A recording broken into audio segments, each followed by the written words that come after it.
Hey guys, Gary here with another video. Today we're talking about the Nikon D780.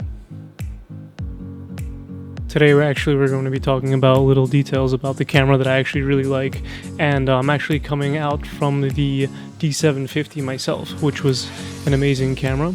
I actually started with that camera because it is very cheap, and at this time I think you can get a used D750. If I'm correct, I checked eBay and a couple of other second-hand websites. I believe you can buy the D750 around the price of $750 if you are able to, scout out some really good deals through Craigslist and through other parties. I found that the D750 is a fantastic camera for the price, but I've actually been looking around for another camera recently because the D750 is amazing.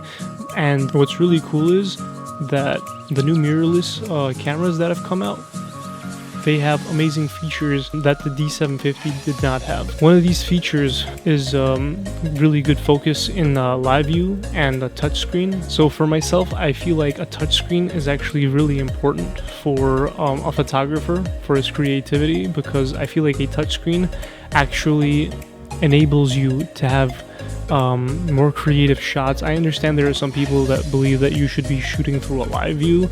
I don't agree or disagree with that. I believe any way that you're able to achieve a creative photograph is everything is permissible, and if others believe otherwise, that's up to them.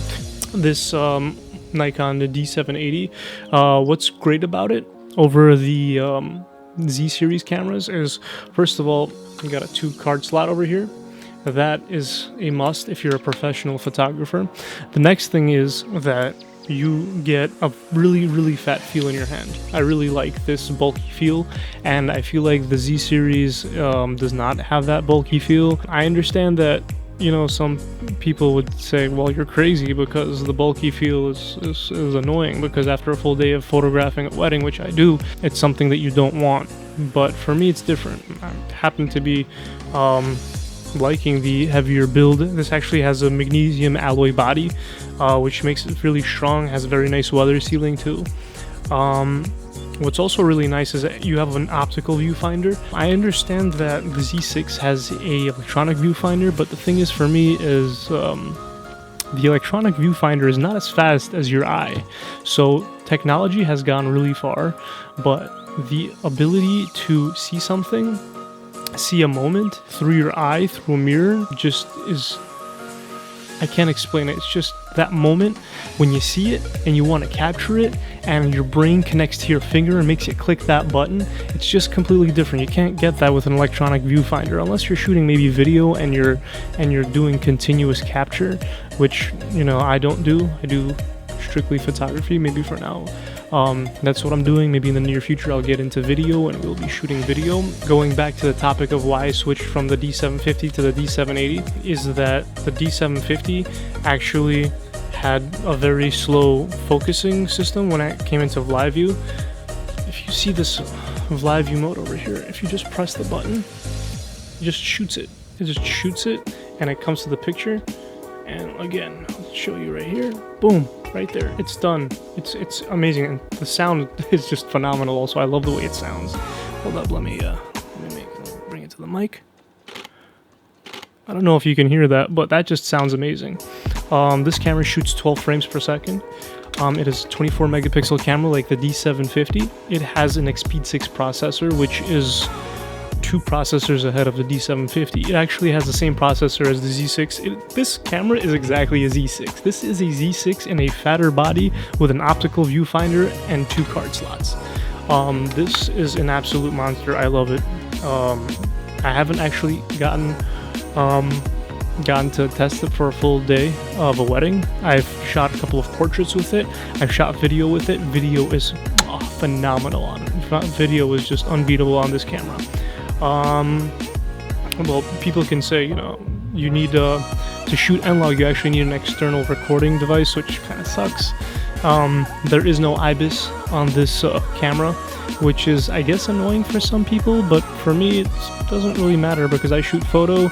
Yes, IBIS is like one of those things that is great to have, but I'd actually argue that at 1/60th of a second, you won't get any blur. 1/60th, maybe 1/80th of a second if you were to snap a photo, and if you're staying still enough, I don't think you'd get any blur whatsoever, especially if you're using flash, because flash freezes motion. So overall, I would rate this camera 9 out of 10.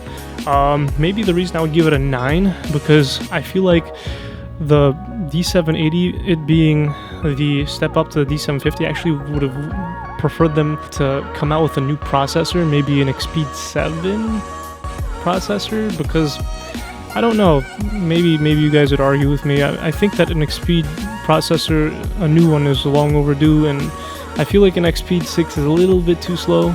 It's great for, you know, whatever you're trying to do now, but I feel like it could be a little bit better for the time that we're in right now, being that, you know, the processing for Canon and for Sony is so fast right now. I believe that another processor for the Nikon series is a little bit overdue. Anyway, that's the roundup for the Nikon D780. I hope you guys enjoyed. This camera is phenomenal. If you're a wedding photographer, this is the only thing you'll need. I love this camera. I give it, like I said, a 9 out of 10. Video is amazing. You could shoot video with this. Anyway, thank you guys for watching. I really hope you guys enjoy this video. Till next time. If you like it, please like and subscribe. I forgot to say that. Okay, bye.